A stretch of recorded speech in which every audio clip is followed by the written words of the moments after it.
Hello and welcome everyone to the second broadcast of SSCAIT Babes. To give a quick recap, this is an open sign-up 1v1 tournament for StarCraft bot authors. There were 12 entrants that were placed into a double elimination bracket, and today we'll be looking at some recommended games and otherwise interesting games from round 2 of the bracket as well as losers bracket round 1. Our first game is going to be Game 1 between tournament favorite Antigua Irion against Insanity Spreader in round 2. Just to give a quick reminder, you can see here that there were 4 players that were randomly seeded into round 2, and Antigua happened to be seed number 2 by random luck of the draw, and as a result was seeded directly into round 2 alongside Nightcat, Purple Wave, and Gathers. Without further ado, let's hop right into the game. We have Antigua spawning on the top left as the red Protoss on on Andromeda. A bit of a shaky split there. Antigua told me that the earlier rounds of the tournament, he was playing a little bit more shaky than expected, partially because of the fact that he was a bit rusty, but has since then been playing around 1 hour a day, raising his skills to meet the requirements of the tournament. And in the top right, we have Insanity Spreader as the Teal Terran, also again spawning on Andromeda. Now, this matchup, generally what you would see, especially on Andromeda, is very safe passive play. Possibly a siege expand from Terran. There's also the potential of using the high grounds to siege into the natural of the enemy by using dropships. There's also an island expansion on the north corner and the south corner, which gives further motivation for drop-oriented play. At the same time, though, the mains are quite large, which means that there's a large amount of surface area for doing some sort of recall. Also, the high ground can be abused by carriers as well. It's in general a very mineral-heavy map, one that hasn't been used competitively since around 2009, 2010, I would say, with some famous games, of course, being Jaedong versus Bisu. But other than that, we have an interesting first position for the depot here and the barracks. I believe that this would not be utilized against zealots in any way, because as we could just see there, the SCV did manage to get through. That means that a zealot would be able to go through as well. Generally, you want to place the depot to the right of the barracks to create a marine open but zealot tight wall for microing in.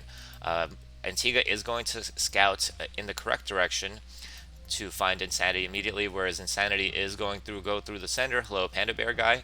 And I like this move because it kind of checks to see if there's any proxy gateway shenanigans going on, which is especially important when you're not walling off. Typically what you would see is probably a barracks depot wall here. I think that that is indeed tight. In the meantime, we see Antigua has gone for the Cybernetics Core, but interestingly enough, the probes were a bit late going to the gas. That will delay his range timing for the Dragoons, and the first Dragoon will have to wait quite a little bit before range can be completed. In the meantime, the probe was taken down by the SCVs of Insanity Spreader. It does hurt the economy a little bit to be pulling SCVs at such a crucial time, but in exchange, there is going to be a lack of scouting information from Antigua, but Antigua shouldn't suspect anything too far off. He did see 3 on gas.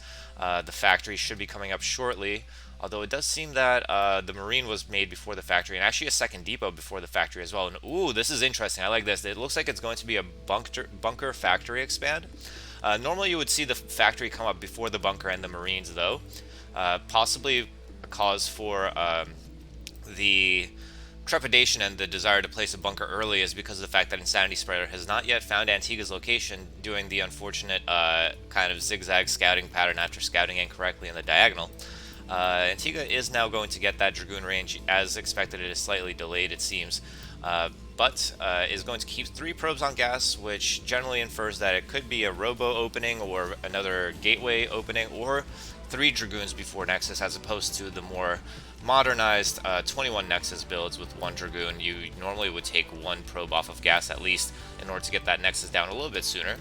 The factory is now coming up for Insanity Spreader. Another depot is being placed preemptively. More Marines being produced, up to a total of 3 so far. And SCVs have not been taken off of gas quite yet, even though the gas count is high enough to get a siege tank and siege mode. So I would have liked to see maybe taking 2 SCVs off of gas at this point, if that is indeed the plan. Although it could, of course, just be all a ruse. We have the first Vulture on the way. Dragoon wanders into range of the bunker, does not lose any of its core health, does not yet have the range to start shooting at a distance at the bunker, but seems to be in approximately the correct distance and location in order to do so. Behind this, the Nexus is going to come up at, actually, yeah, 27 supply. That is standard for a 3 Dragoon Nexus opening. The 3rd Dragoon slightly delayed, it seems, relative to the Nexus, if my memory is correct. There is only 1 probe on gas. It looks like some probe pull was done a little bit later than usual.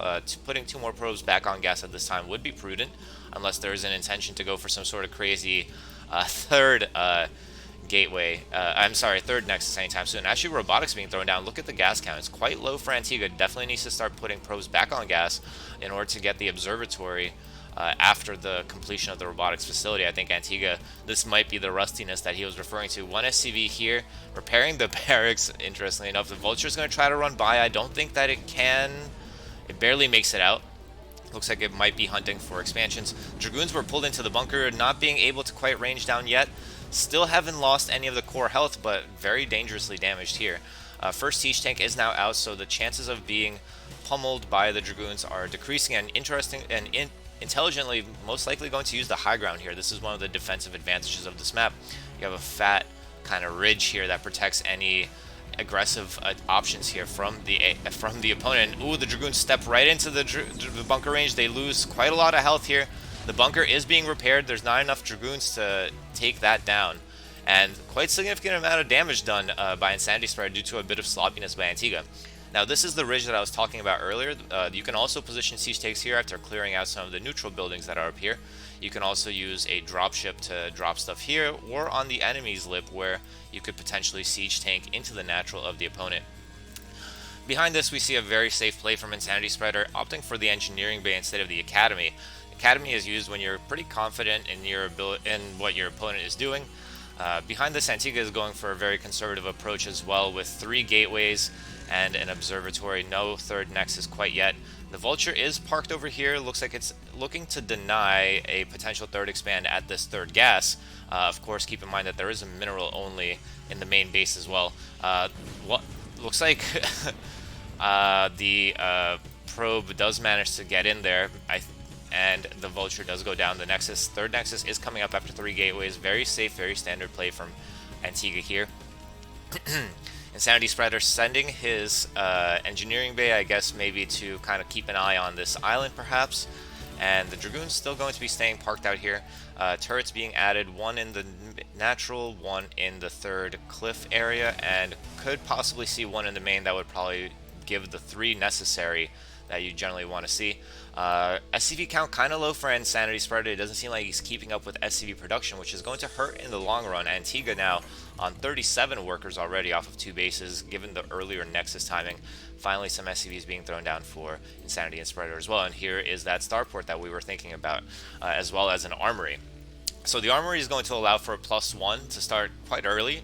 The starport is going to allow for the addition of a science facility and the potential for +2, +1 upgrades. It's also going to allow for dropships, which could be very useful here in terms of taking an island base that is a safe gas for the Terran player. It does take a bit of micromanagement to move the SCVs in and out of that base, but it is definitely feasible.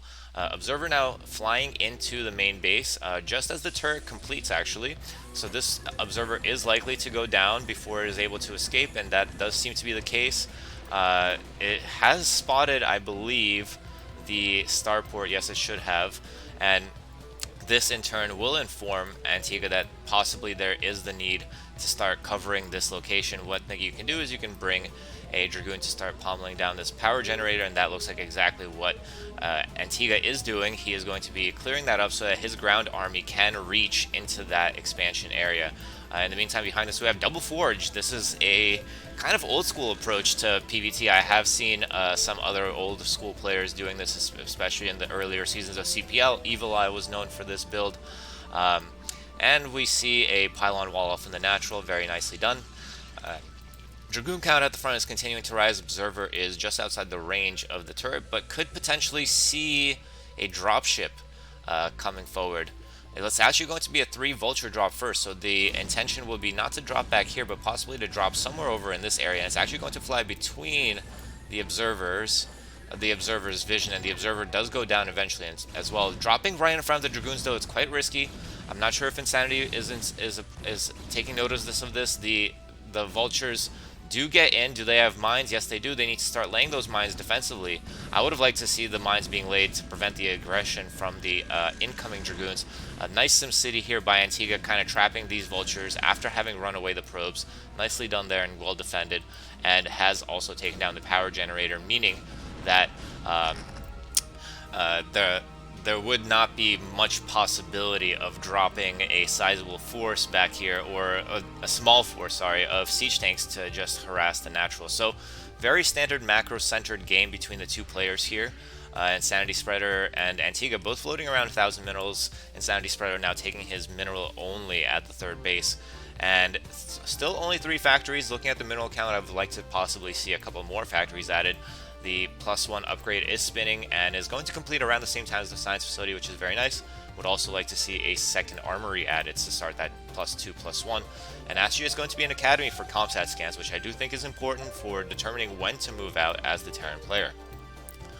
Vultures and siege tanks being produced. Looks like more factories could be on the way soon, but the probe count is continuing to rise for Antigua relative to Insanity Spreader. Insanity Spreader looks like is going to be in a good position to Antigua is going to be in a good position to carry this into the late game.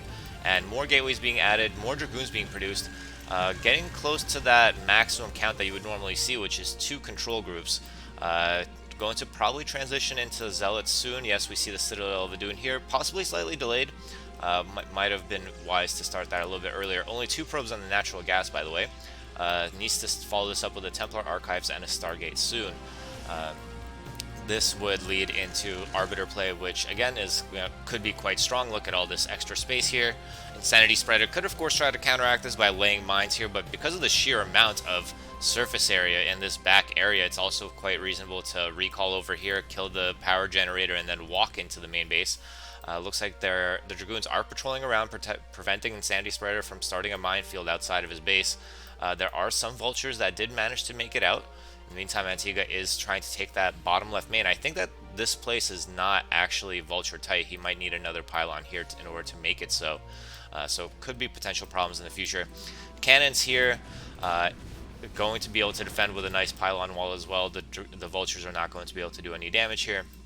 Double forges are silent at the moment. That's because of the fact that the Templar Archives was slightly delayed. And now the overwhelming, how should I say, the number of tasks required to be done by the players at this point is starting to get a little bit high for both players. We see idle workers here and there, idle command center, but Antigua now up to 72 workers. With a couple more, he will be at that optimal number for the PvT matchups. Around 75 to 80 is about ideal. Insanity Spreader still has a bit of a ways to go. 50-55 is only usually reserved for 2 base pushes of some sort, like 5-fac, 4-fac. Whereas you generally want to be also in that kind of 70-ish area in TVP. 2 armories now up. The +1 armor is coming up, and the +2 attack is coming up as well. First science vessel on the way. I'm not sure if there's EMP quite yet. Second starport being made, interestingly enough, could be used for double dropship perhaps. The gas count is quite high for Insanity Spreader, but it should be noted that there's only 2 gases, so that only supports 2 add-ons of tank production. There is a 3rd add-on coming on, so perhaps Insanity Spreader is starting to consider taking the 3rd base here. I would have liked to see him maybe to use the dropship that he seems to have forgotten about to take this island expansion instead. But this kind of slow siege tank push style is going to be quite effective against this number of Dragoons. And in fact, I think Antigua overmade Dragoons. There might be about 36 Dragoons on the screen here, which means that a tank-heavy composition is going to fare quite nicely. But Antigua also could be just playing the map, knowing the fact that Insanity Spreader has been limited to 2 gases only, meaning that the composition can't be too siege tank heavy, especially after the first engagement and some siege tanks go down. And it's actually going to be even more Dragoons coming out for Antigua. Antigua is just pressing that Dragoon button. The number of Zealots I don't think is going to be enough to challenge this kind of minefield play with the number of siege tanks behind. You generally want to have around 2 groups of each in a relatively standard composition and engagement in PvT. Dragoons are quite spread apart though, preventing any sort of forward movement or sneaks by vultures. Nicely done there. Would have liked to see maybe an observer covering this base and this base just to check, see that there's no sneaky expansions coming up. Of course, Terran can always make a command center here and float it down here, for example. What I like to do is have an observer patrolling from here to here, just to keep in tab on more bases than one. Lots of cannons coming up here. Looks like there won't be a need for a full block here, and Dragoons seem to have wandered a little bit too close. Insanity Spreader is going to continue that slow push now, and if this goes according to plan for Insanity Spreader, there is quite the possibility that a slow push of this nature could be enough to deal with a very Dragoon heavy army. Behind this we have Double Stargate looking to start making that Arbiter Tribunal soon, I imagine. And as you all can see, Antigua has taken his half of the map and is also checking the other areas of the map to make sure that Insanity Spreader hasn't taken up more of that map. Insanity Spreader, as you can see now, is already going quite low on gas. It is quite gas intensive to start getting that +3 now attack for the mech, and the armor having just finished but does not have the gas to continue it. One science vessel is out. Some Dragoons are, not Dragoons, some Goliaths are out as well. Goliaths are useful for taking down observers and taking down arbiters that venture a little bit too far with the stasis. Kind of puts a time pressure on the Protoss enemy in order to cast that stasis quick before it gets taken down, make sure that it flies away, and it also lowers the health of the arbiter for any future engagements or any consequent recalls. Dragoons patrolling here, preventing any kind of drops. It already shows the effectiveness of just making one dropship and trying one drop. Antigua is forced to keep some army back home just for defensive purposes. Double Arbiter Tribunal. This is interesting stuff here. Did not expect this. By the way, I believe that Antigua is now on the way to 3-3. Yes, indeed. Armor upgrades generally not that effective against Terran, but definitely having more is better. 3 attack is going to be the useful upgrade in this situation. It looks like Insanity Spreader, instead of opting for a slow push, is going to instead look to take this base right here, take their third gas to ensure consistent production of siege tanks in the future. As Antigua has basically reached the max out point, is going to start pumping double arbiters now from 2 Stargates and double upgrades as well, energy and stasis first. So it's going to be in the intention of busting this position that Antigua has right now, not a recall aggressively, which I don't know how to feel about that. Antigua hasn't really been keeping an eye on the defensive position of Insanity Spreader, but even with this number of turrets, an Arbiter can easily fly in and recall. This is something that Terran players have been crying about for generations, it seems, and without mines here to prevent any sort of recall, there is still quite that possibility. Even a recall here would actually be quite viable, given the fact that it's going to only approach 3 turrets and is going to be able to actually maybe even fly away after the recall is complete. Observer is here now, positioned in order to prevent an expansion, and it's going to be long distance mining. Oh, here comes the floating command center, almost at the perfect timing. Nicely done by Insanity Spreader here, staying on top of it. In the meantime, Antigua taking the middle base here. Interesting move.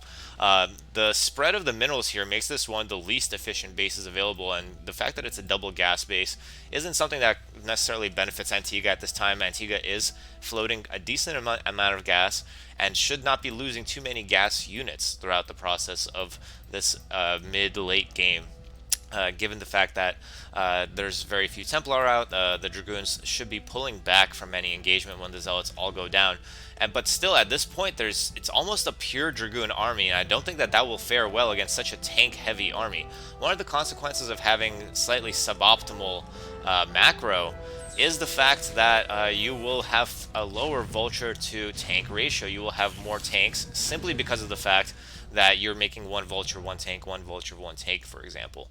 And every time you miss a cycle, the cycle repeats itself, and you will have more tanks coming out relative to the amount of vultures, which means that Dragoons are going to be less effective. However, it seems that Insanity Spreader has spread themselves a little bit too thin. The Templar is moving forward. Is it going to cast a storm on this army? Yes, it is. 2 nice storms there. Good job. And the Dragoons are going to start pushing into the back siege tanks. The front portion of the army did get taken out, but not very significant losses yet so far. I would say that this engagement so far does benefit Insanity Spreader. Lots of Dragoons going down. And this is actually quite a sizable opportunity for Insanity Spreader to just unsiege everything and push directly into the natural of Antigua. Antigua is, of course, going to be re-macroing with his seriously heavy bank, but is again making, it seems like, 50-50 Dragoon Zealots. That does make sense given the fact that he lost a lot of both.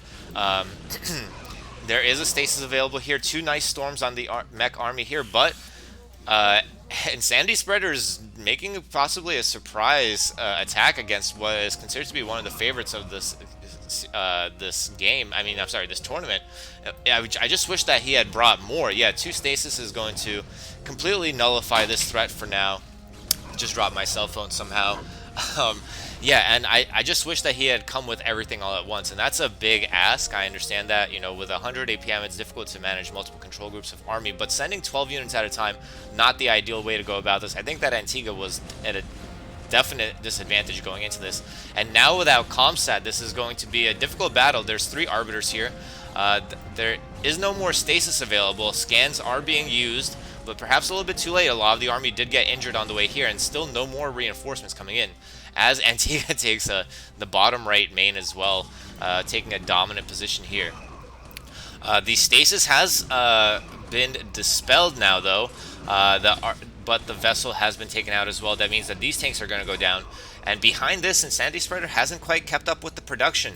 There is a more sizable number of factories now. It's a very typical awkward Andromeda placement of factories, making it even more difficult to macro. We have 4 here, 3 more here, 7 factories total. We know from the famous Nada against, I believe it was 4U, the 55 Gateway game, where Nada with 8 factories beat a 55 Gateway Protoss. So even though 7 might be a bit low by modern standards, you could be looking at upwards of 10. In this case, it is sufficient to deal with this if you're using the gateways at all. I'm sorry, the factories at all time. And I think that there was a D-Matrix on the Zealot there actually instead of the Goliath. At least that's what it looks like. And now this 3rd gas is in danger of going down. Antigua is pushing in, but there is still quite a number of siege tanks back here. It's possible that the fact that Insanity Spreader didn't bring these siege tanks to the front is going to help out in defending this, and these siege tanks are also going to be able to defend here. However, they are standing on top of mines. Zealots on move command would be able to trigger some of these mines and take down some of these tanks almost. 3-2 upgrades are quite strong. 3-3-1 already in for Antigua, and now it looks like Insanity Spreader has realized that there's a base here. Probes did transfer prematurely before the next is going to be finished, so a lot of them are going to be coming out and getting lost. But with 81 probes already, I don't think Antigua is going to be too worried about that.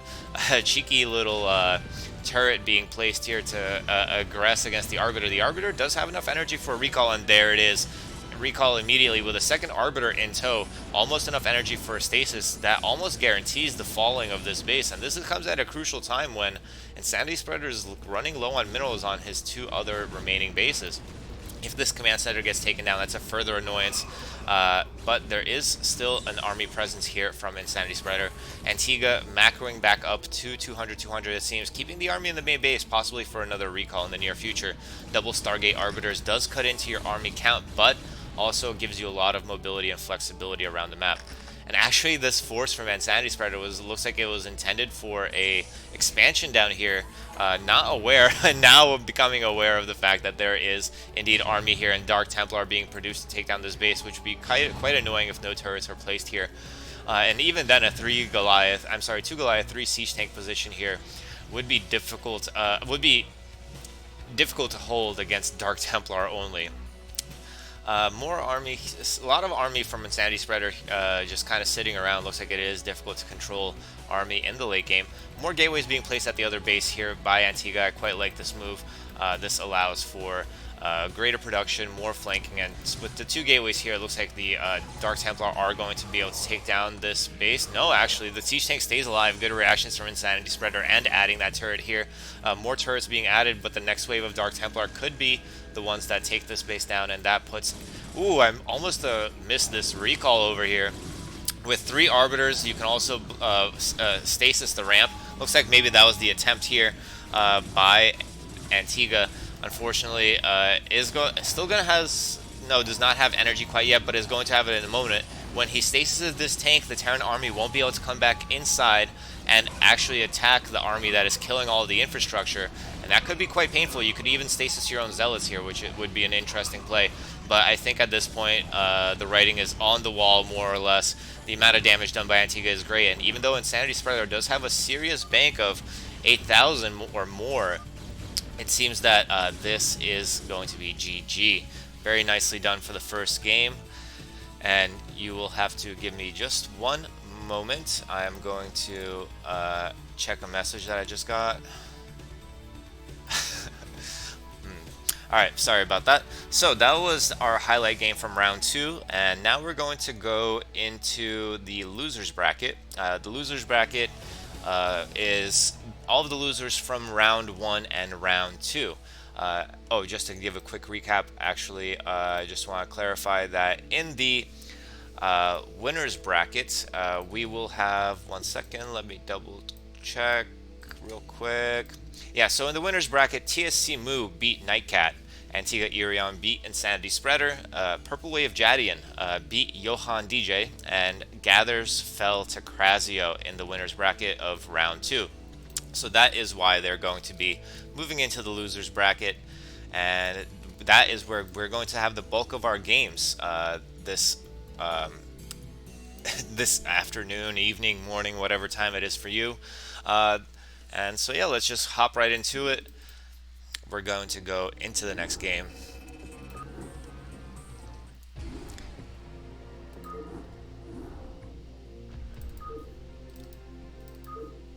First game is going to be Johan DJ against Lines Prower. Now, a narrative that I kind of alluded to in oh geez, don't do this to me, game.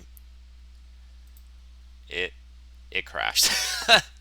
It crashed. Should not have alt-tabbed in the middle of the replay launching, I guess. Or maybe the replay is corrupted, I don't know, but we'll find out in a second. Just bear with me.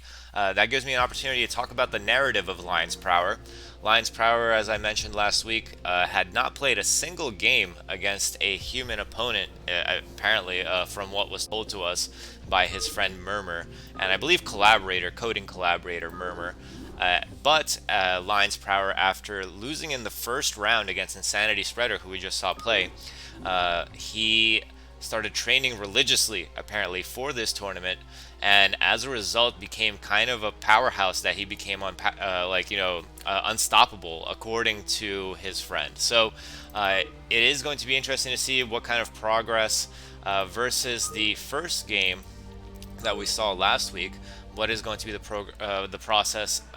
progress visible against Johan DJ in their elimination round game. Now, keep in mind, the losers rounds are all best of 1. So, there we go. All right. They're all best of 1, so that means this is one and done. You lose, you get eliminated. So this is life on the line for both players here. Lions Prower spawning as the blue Protoss at the top right of La Mancha, and Johan DJ spawning as the red Terran on the bottom left. So, La Mancha, home to some other famous games, Stork versus Fantasy being one of them on this map. A lot of pressure coming in from Stork onto the position where Lions Prower is now. Definitely a good macro map with some also interesting terrain features, you know, various high grounds, alternate paths through expansions, long narrow bridges. We saw the Monster versus Stardust, a great game on this map between the two of them as well, if you want to check that out on the SSCAIT channel. Let's speed up here just a little bit just to see which direction this game is going to go in. First pylon here, presumably Gateway is going to go down here, and a Tech and Cybernetics core up here. A lot of macro would be more possible over here, probably. Going down the ramp now and scouting is Lions Prower a bit early. Pylon scouting is considered quite early in PvT. In the meantime, Johan DJ placing the depot and barracks back here. Perhaps not the best placement, a bit of a long walk to here, doesn't allow for the Marine micro. But going straight into gas, very standard play here from our player. And in the meantime, Lions Prower and Johan both not going to be able to find the opponent, but does give us a peek into the kind of terrain that I'm talking about. This is the long, narrow bridge that I was talking about. This entrance to the third is a little bit broad. There is going to be a ramp and open space over here. for aggression. So a bit more open than Fighting Spirit, more along the lines of something like Circuit Breakers in terms of map terrain features. And it's going to be a 2-gate again from Lion's Prower. We saw this in our previous broadcast, but 2-gate Zealots is going to be more effective here, I believe, given the fact that this is a pretty wide ramp. It's actually a somewhat functionally wider than Fighting Spirit in the sense that it's harder to block it off with the appropriate amount of units, which means that Zealots attacking against SCVs, you would probably need to pull more SCVs. And speaking of pulling SCVs, there's I think 5 on the gas right now. It's definitely overkill. Probe is going to encounter the main base of the Terran player. First factory on the way, first Marine is out. But against 2 Gateway Zealot production, definitely are going to need a lot more, especially if the Zealots start coming out soon. Bit of a macro slip up there from Lion's Prower.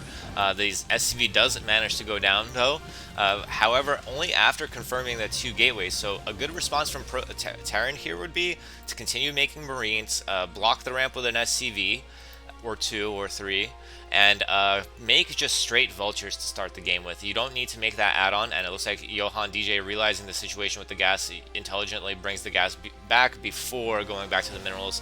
And I actually would have liked to see maybe a couple SCVs pulled off of here, considering the fact that a 2 gateway opening promises a delayed Dragoon response and the fact that extra gas has been gathered up until this point. Lion's Prower though, I believe in the previous set, he went up to like 6 Zealots before adding the Cybernetics and Dragoons. Now he is going for the Dragoons a lot earlier, which is a good move. I believe that Dragoons are definitely superior in early game against Terran, and Johan DJ opting for a 2-fac response, which I really like as well.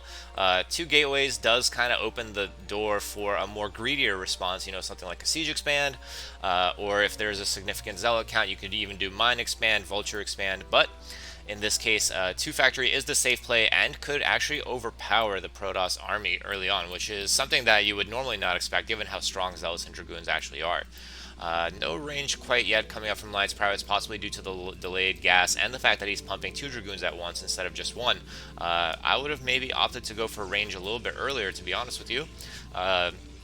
Just because range is such a crucial upgrade against Terran, but danger is already knocking on the door of Johan DJ. Johan DJ just has 1 Vulture and 1 Marine. It's going to come down to the micro here. No SCVs blocking the ramp either. The Marine count is not significant enough to delay the Zealots, and more Zealots coming in here. I think there's going to be a total of 4 coming in, and this is going to be a risky situation. 1 Vulture's here. Speed was being upgraded first, which is technically the correct play, but I think Mines might have been a safer choice, and looks like there is going to be a lot of danger for Johan DJ here in his base. SCVs are going down, Vultures are going down, and yeah, this is a difficult place to be, and this is one of the common results of low-level TVP, where you simply get overpowered. The defensive demands of holding a ramp against even Zealot openings, which are suboptimal, is too great. A couple of Vultures coming out, but now they're going to be less effective given the fact that Dragoons are out on the map. Even without range, they're still going to be an effective counter to Vultures, and with Zealots still in support, nice micro here to trap this one, but the SCV count has plummeted tremendously for Johan DJ, down to 11 SCVs against Lion's Prower's 21, and we're seeing some micro now here from Lion's Prower. It looks like maybe range has completed. No, not quite yet. That was a long stray shot. The SCVs try to surround the Dragoons, but change their mind. They're going to surround the Zealots instead. Oh, they're repairing the SCV that is fighting the Zealot. I like this. It does minimize the amount of damage that is being done to the Zealot, but the SCV actually survives. Wow, alright, this was worth it just for that Pimpus play right there. 4 SCVs surrounding the Dragoons. I would have liked to see tank production instead of Vultures, but the mineral count is now too low to support even just SCV production, although a couple of them could have been canceled. Mines are not even close to being done, and that spells almost certain doom for Johan DJ, and unfortunately an early exit for our coder here. And it looks like this Dragoon will go down, and this one's actually quite low in health too, so maybe a continuation is viable. That Dragoon goes down, the Vulture goes down as well though. Now it's again SCVs battling against the Zealots, and more Dragoons coming as reinforcements are going to unfortunately seal the deal for Johan DJ, and that will be the end of the game, and also the exit of Johan DJ from this tournament. Yeah, not much left in it now, just some SCVs going to try a valiant last stand against the Dragoons, but combat units better than non-combat units, even SCVs, and yeah, that is going to be GG. So with that, Lion's Power advances to the next stage of the losers bracket, and there he would face Gathers, and that's one of the replays that we will not be showing this time around, but we will be seeing instead. Wait, hold on.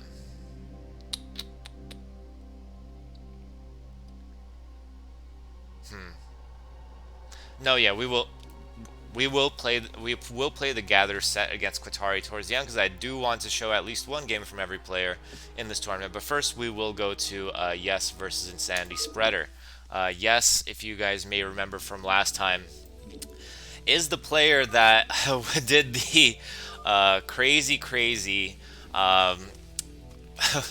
the 3 racks 3-star port off of one base that almost worked against Lion's Power. Against Johan DJ in the previous broadcast. And Insanity Spreader, coming from the round 2, is going to be facing off against him. Insanity Spreader here spawning as the Terran at the top left of La Mancha. At the bottom right, we do have Gizmo, aka Yes, aka Impy, Java Squire, Spaghetti Coder, Flying Spaghetti Coder rather, spawning as the red Terran on the bottom right, again, of La Mancha. It was the map used for the losers bracket, and it's going to be a barracks opening, quite standard for both players here. 2 barracks, 1 barracks each rather. Sorry about that. Expected to see the players go into gas after this. Technically, traditionally speaking, and of course, Impy does the opposite of what is traditional, going for the second racks. Marine Medic is against Mech is probably one of the weakest possible uses of Marine Medic, even weaker than against general Protoss ground army gateway man style of play. Marine Medic is going to be disfavored against Mech openings. The first factory not yet coming up for Insanity Spreaders. Again, opted to go for 2 depots before the factory, delaying his tech quite a bit. You can tell by the floating number of gas that a factory could have been placed earlier, and that's generally the priority in TVT and TVP, is getting that tech up early on. But instead, of course, Gizmo is going for bio again. It seems to be a big believer in the bio. Definitely having fun this tournament and giving us some fun games. Another bunker expand from Insanity Spreader. I quite like this response to bio. Bunkers can take down an almost infinite amount of bio, especially unupgraded and without stim. In the meantime, Gizmo looks like took SCVs off of gas. I don't think that they made 21 trips already with just 1 SCV. The Academy is up, and it's also going to be a bunker for Gizmo as well. For a second, I thought that was a vulture that somehow appeared out of nowhere, and is actually going to take the faster command center behind this, given the fact that there's going to be more money saved up without going for the double factory opening. But siege tanks are going to be quite effective, especially with siege mode against M&M pressure, especially in addition to the bunker. So even though that Insanity Spreader is likely to be economically behind in the long term, though it should be noted that Insanity Spreader has been more consistently producing workers so far, they are going to be in a better position taking it to the late game, and going to be in a more unassailable position. Armory now coming up for Insanity Spreader. In TVT, the attack upgrade is the paramount upgrade. Why? The reason is that with +2, you get to 2-shot enemy siege tanks when you're in siege mode. Anything below that, it takes 3 shots to take them down. But it seems that Gizmo has some ideas of his own. He's going for fire bats and medics off of 2 racks, off of 2 base. Interesting choice here. I don't know if stim is already done, to be honest with you. Actually, a factory being put down. I'm wondering if it's going to be for dropships, because a dropship firebat play could be quite effective on taking down minerals. It is one of the ways to work around the high defensive capabilities of siege tanks and bunkers. In this case, if you don't attack the front of the enemy base and you attack inside the enemy base, it takes a little bit of time for siege tanks to unsiege and move back there and siege up again.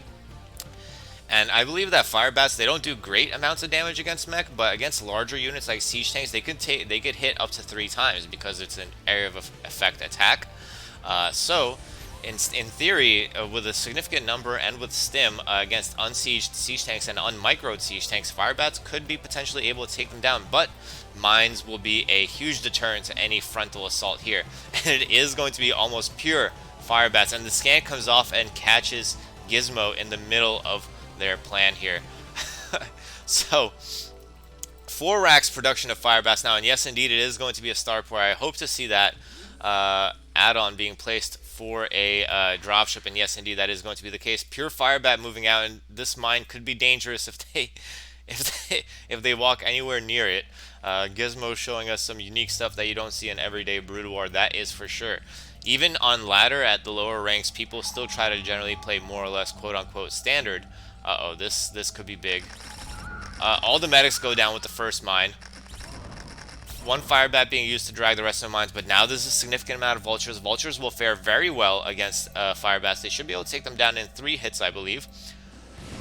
And Fire Bats will not be able to take down Vultures. And looks like the stim is in, but without the support of medics and with this significant amount of siege tanks, I don't think an aggression would be possible. The Fire Bats were caught out of position back here. Are they going to walk into the mine again? Ah! Yes, they do. They do take down one Vulture here. Unfortunately, there is nothing in it. The dropship tech has been delayed too much to have an effect, and I think that the natural is going to fall. And yes, indeed, yes falls to Insanity Spreader, and is unfortunately out of the tournament. We will no longer be seeing some crazy Terran tech options from this player, and Insanity Spreader moves on to losers round 2. Did not mean to press that. Alright, and we're going to go into the next game, which is going to be Nightcat versus Micro DK. It's going to be the last series of the losers round, but we are, of course, I want to remind you, going to be going ahead and looking at Gatherers versus Qatari in losers round 1 as well after this game. Spawning in the top left of La Mancha, we have Micro DK as the yellow Zerg. And let me see if I can do anything with the colors. Nope, unfortunately, we're going to have to do yellow and olive. Olive-colored Terran in the bottom right is Nightcat. And Nightcat, one of my fellow commentators from the SSCAIT broadcasts, he is also, because of the motivation gained from playing in this tournament, he has joined CPL, which is the Coach Pupil League, where budding players can join and become be trained by a high-level coach, play in a team environment, play in a league environment where you have weekly matches that you can choose to play into or not. The commitment is based on how comfortable you are and what your goals are with Brood War. But I highly recommend it for anyone who is interested in learning Brood War and improving their gameplay. I will be providing a link to that in the description below, the TL thread at least, so you can have an idea of what's going on.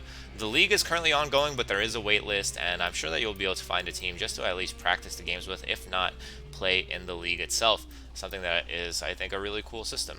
So the SCV from Nightcat is going to catch the fact that it is cross-position spawn. The spawning pool is done, and 6 Zerglings are on the way at the appropriate time, and gas has been placed a little bit earlier than normal. Normally you would probably see it after the 3rd hatchery, unless you're going for some sort of tech build. It could be possible that we are opening something like lurkers. In the meantime, Nightcat behind this has gone for a bunker expand, placing some SCVs here to try to prevent any sort of run by, but possibly they were pulled a little bit early, I would say. Normally you want to verify that the lings are coming out. You can send another SCV scout or keep one out in the middle of the map and only pull the SCVs in time to prevent it. With a bunker with 4 Marines, though, I think that at this point the danger has passed, but maybe that early gas has led him to suspect that it could be a speed run by, and in fact speed is coming in. We are seeing some more Zerglings being produced as well, and a Hydralisk Den. Now, the thing with the Hydra Den, normally you would want to start that after the layer, because the layer takes longer to build. You can start the Hydralisk Den about halfway through the HP of the layer, or sorry, halfway through the progress bar of the layer. But again, this is kind of advanced knowledge that some people may not have. And on the other hand, though, there is the interesting build that we saw Jaedong do at one point, and one that I've copied a lot of times against unsuspecting Terran players, is the 3-hatch Hydra bust against Terran. Imagine 3 hatcheries worth of ranged Hydralisks pummeling down this bunker right now. The Terran will not be able to repair in time. You can also use the links to run in, either draw fire or take down SCVs. Micro DK saying you are cheating because he heard the comsat sound. That means that Nightcat used his Terran hacks to see exactly what is coming his way, and it is indeed going to be lurker transition from the initial second 2-hatch gas and into 2-hatch lurker. That was a really convoluted of saying it's going to be 2-hatch lurker. In general, what you want to do against 2-hatch lurker is you want to be somewhere outside their natural. You want to prevent the lurkers from leaving, because it's a lot easier to prevent them from attacking you than it is to move out once they have already contained you. In order to be a lurker contained, generally you want the fastest possible science facility, and that looks like exactly what Nightcat is going for in this case. So the science facility will allow you to make science vessels, which offer you mobile detection. In this case, though, Nightcat did a good job of at least making sure that the lurkers weren't immediately outside of his natural, and has actually forced the Hydralisks to go back. I would have liked to maybe see him chase down these Hydralisks, because no Hydralisks equals to no lurkers. Lurker tech has not finished yet. It's actually going to be Hydralisk upgrades, so it was all a bait. So this is actually quite interesting. Hydralisks do not fare well against Bio, and Nightcat is a big fan of Bio. It's continuing to produce Bio and looks to be going into SK Terran style, with the factory floating out here, possibly to detect any dropships coming in. So, Hydralisks generally are not going to fare that well, but actually no, there is going to be Lurker upgrades. So it's actually going to be Lurker Hydra. This is a very old school classic build, but one that requires a very strong economy, which is something that we're not seeing off of a 2-hatch opening. 3 hatches just now being added, second gas just now being added as well. So this is a position that Nightcat will not be able to bust, but as well the lurkers are going to have a really hard time moving out against this without incurring significant losses. Second layer on the way, are we going to go double upgrade OVs into dropship? Because that is a possibility, I'm guessing. Or maybe it's just for the extra HP in the natural, I'm not sure. More racks being thrown down by Nightcat here, going to allow for greater M&M production. M&M are probably one of the hardest macro asks in the game. Lurker does manage to get in here, is going to take down quite a few Marines and Medics, but 3 Lurkers go down first though. +1 attack showing its strength here, and that was a costly engagement for MicroDK.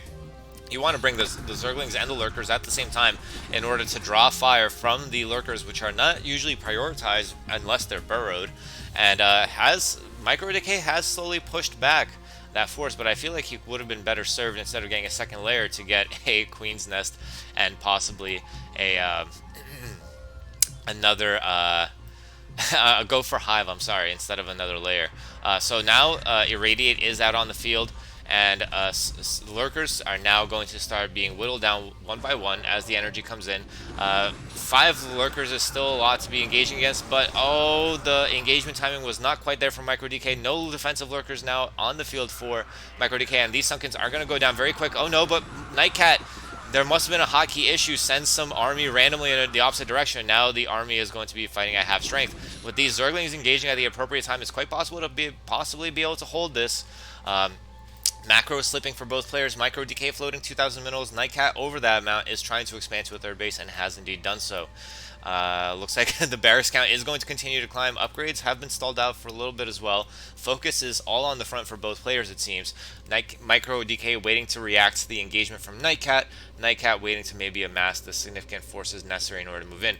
Quick scouting by the Science Vessel to determine if there's any lurkers ready to be irradiated. And if there was a time to attack, I think it would be now. The lurkers are out of position for defending the Sunkens. They're just now going to burrow down, but a little bit far away. And it's pure army production from MicroDK. It is becoming an increasingly difficult position to break yet again for Nightcat. Kind of took his foot off the gas after losing that amount of Marines early on in the engagement. So now, I think he's going to... Oh, I was going to say he's going to be content to sit back and relax, but no, it seems not to be the case. Even though the Sunkens do go down, and so do the significant number of Zerglings, the lurkers are still going to be in a favorable position to hold off any aggression. They are going to be going down yet again, though, because of the fact that the irradiates are coming in. Science facilities, I'm sorry, Starport's not producing any additional science vessels. I would have liked to see a bigger cloud by now, just to irradiate lurkers at a greater rate to allow for greater opportunity to engage with the Marines and Medics.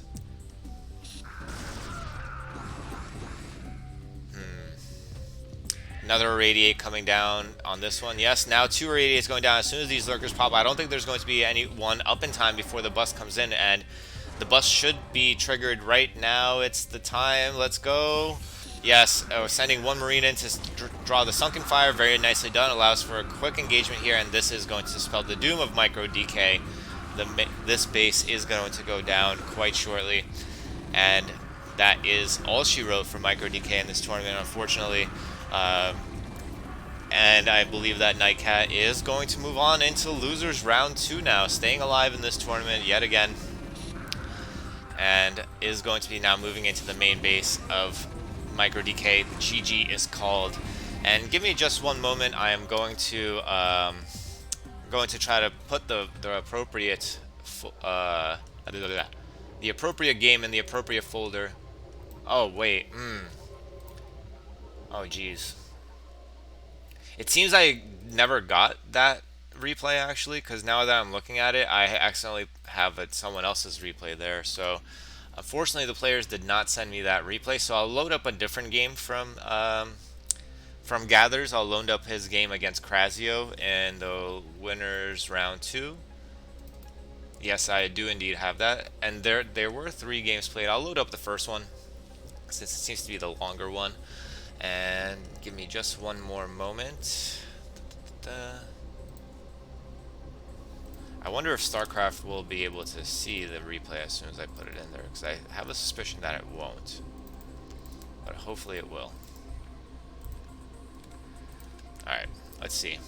Dun dun dun, drum roll.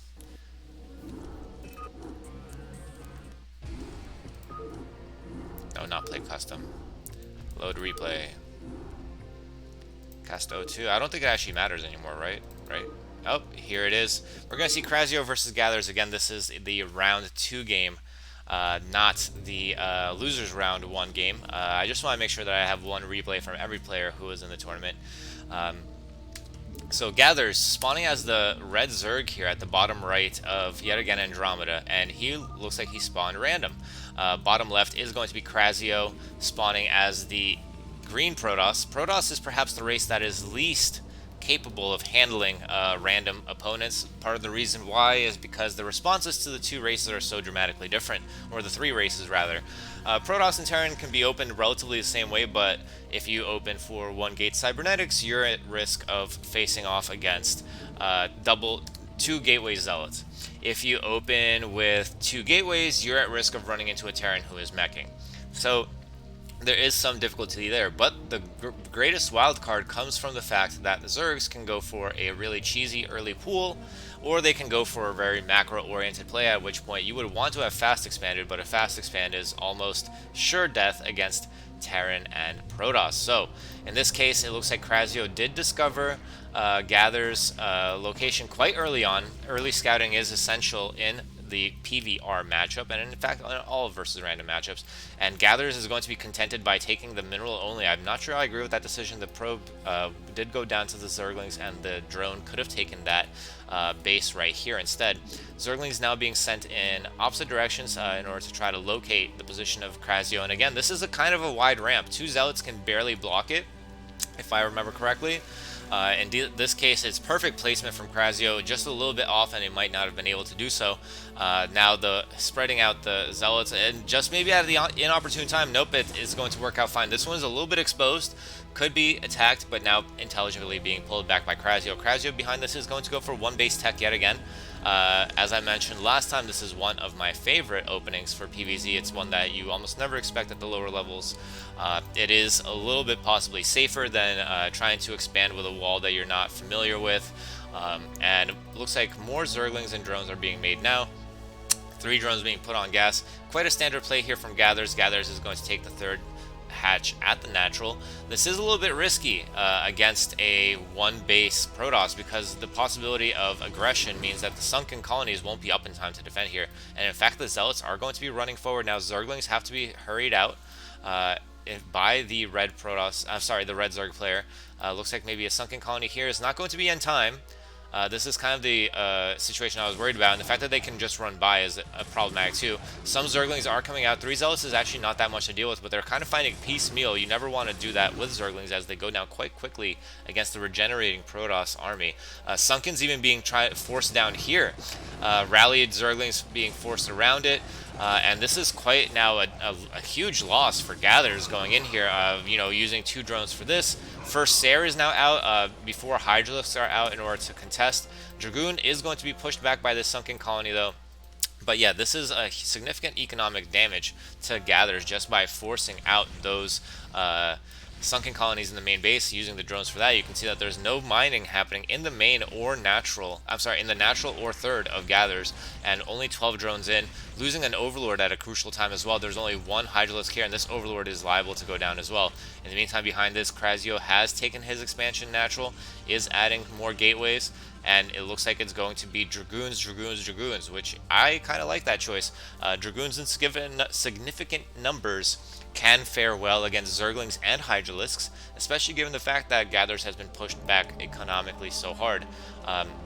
First upgrades coming in for Hydralisk, so it is probably going to be a quite standard Hydralisk oriented play from Gathers here.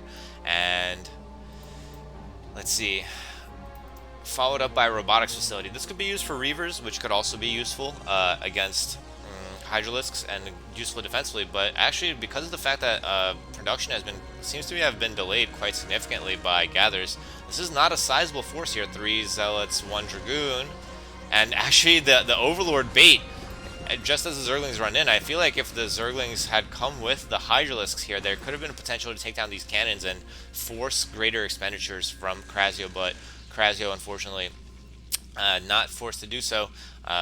The Zerglings did fall quite easily in the mineral line of Krazio. Krazio now with still double the worker count of Gathers. Gathers is trying to climb back up into the economic position, but it should be noted that Krazio, I mean, first of all, they blocked their third Nexus position. I think either way would be really kind of awkward, and the gateway count is not low enough to continue production. More gateways are being added here, kind of in a suboptimal position. Citadel not being added as well, so yeah, I think Krazio recognized this. He added 2 observers and had to take the observatory down to place the Nexus. Funny stuff here. And the observatory, I mean, not especially essential at this point. Layer is coming up and almost done, so lurkers could be a potential choice here, but continued Hydralisk production would probably be the better bet, I believe. Lurkers could help to stall the game out and extend the game's length, you know, trying to control map in the middle, expand behind it. But with this significant amount of economic difference here, I think that Krazio is firmly in the driver's seat. Is getting supply blocked periodically, which contributes to the macro difficulties that we're seeing. More pylons are being added, so is Storm and Zealot speed, so it's going to most likely be a quite standard composition from Krazio for mid-game Protoss play. Pure Zealot Dragoon army now marching across the map. This is not going to be enough Hydralisks to contest this, especially if they're going to fight piecemeal. With 24 Hydras, I still think I would not like to take that engagement as the Zerg player. I would definitely try to pull back to the Sunkens and wait until I get a greater production, as we are closer to the production of the Zerg. Zerg on 3 hatcheries can produce a comparable amount of units to a 5 gateway Protoss, possibly even more so. Yeah, it's just a question of how this engagement is going to go. In the meantime, Krazio behind this has used the excess floating minerals to take an expansion here, taking the other main. This is a good play. I really like this. Sarah is still continuing to hunt overlords, has now already killed 4. So this is good play from Krazio there. Krazio possibly just waiting for the Templar tech to come in. We don't see any production of Templar quite yet. We do see a Dark Templar though, +1 on the way. Storm has been done, and the first engagement is going to start here. There is 1 lurker here, but no detection for Gathers. Gathers could snipe this observer, but no, it looks like the Protoss army is way too strong with actually +1/+1 already. That's actually +2 spinning for Krazio, and that was a great cleanup from Krazio. Krazio is going to come into the natural base of Gathers, and I think that Gathers, again, is not long for this world, just based on the way that these fights are going. The observer is a little bit far behind though. The lurkers aren't burrowed though. So yeah, this is going to be incredibly difficult for Gathers to hold. Macro has slipped, economy has fallen dramatically, and the overlord count has fallen as well, preventing him from being able to remake army. This is the brutal nature of a Protoss in advantage against Zerg. You hate to see it. Even as a Protoss fan, it hurts seeing a supply blocked Zerg who's not able to make even the units necessary to defend itself. And now with 0 overlords out on the map, now just 1, but it's going to go down shortly. I think Overlord is now done, and yes, that is going to be GG. So that was the conclusion of our second broadcast of the Babes tournament. We went through some games from round 2 winners, some games from losers round 1. The next broadcast, I hope to do it in a couple days. We will be doing round 3 and losers round 2. We will be doing some highlighted games from those matches as well. In the meantime, I hope you guys enjoyed watching. And I hope to see you guys next time, so you can catch our fantastic bot authors learning the game by playing the game, experiencing the difficulties firsthand that come with playing the Brood War, playing Brood War against an opponent. And hopefully we'll see more entertaining and interesting decisions made by our bot authors in these games. So without much further ado, I want to say thank you all very much for tuning in, and I hope you all have a wonderful day, wonderful week, wonderful month coming up, and yeah, take care everyone.